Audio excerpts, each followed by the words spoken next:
Today we're whipping up some cookies for your canine. These are so easy to make and they're also very healthy, made with just a few phyto-friendly ingredients, no flour, no grains, and also they're really soft inside. So if you have an aging dog, maybe has some dental issues, can't really chew the biscuits anymore, these are going to be perfect for your pup. I can't wait to show you how to make them. Let's get cooking.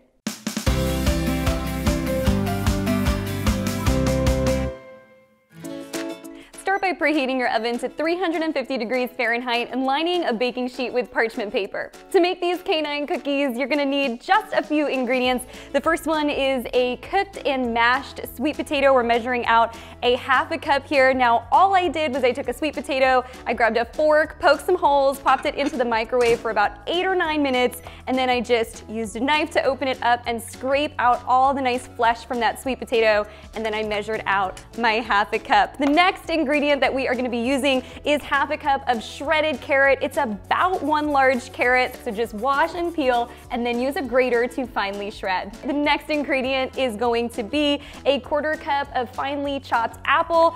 You'll just need to take a small chunk out of your apple. You can use a red one or a green one, and then you're going to use a sharp knife to finely chop it up until you have a 1/4 cup. We're also using some very flavorful spices. We're gonna use 1/8 teaspoon of ground ginger, 1/8 teaspoon of cinnamon. Of course, we've got 1 large egg to bind it all together. And this next ingredient, totally optional. I like to top my canine cookies with some dried cranberries.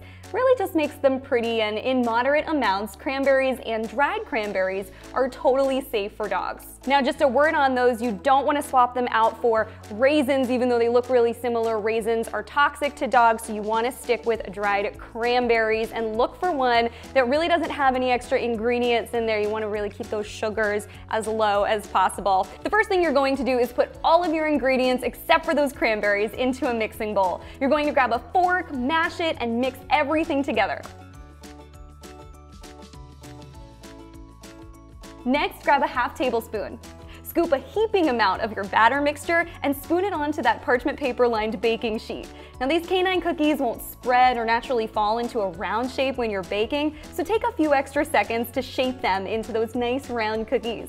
And then in the center, this is where I like to place those dried cranberries. Don't they look so cute? Kind of like a real cookie. Bake these for 30 minutes, and once the timer goes off, transfer to a wire rack to cool. And here's what the canine cookies look like after they come out of the oven and have cooled on a wire rack. Now, before I toss these to my 2 tiny dogs, I like to break them into smaller pieces just to help them, eat them a little bit easier. But of course, if you have a large dog, then this size might just be the perfect 1 bite for your pup. Regardless of your dog size, I like to keep the ingredient quantities low in here because as far as storage goes, you're gonna keep these in an airtight container in the refrigerator for up to 4 days. And since they don't last long, that's why I don't like to make too many at once. You can always make a second batch again later. I hope your dogs love these just as much as mine do. Until next time.